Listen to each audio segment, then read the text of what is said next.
Yo, seconde zo. Tout moun Haïti mrele, yo gen tèt fè man, tèt chwa fè yo man.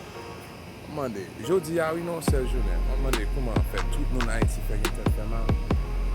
Apri sa mwen chita map kalkile. Ya, se normal pou tout moun Haïti gen tèt fè man, on pe yisi telman chaje a problem. Problem selman, tripotaj, pa gen gouvernement, ti moun baka al l'ekol, madame baka taye, mari baka travay. Chaje problem. En tout cas, moi, je voulais faire parler de ce problème. Regardez, nous avons ça pour nous faire.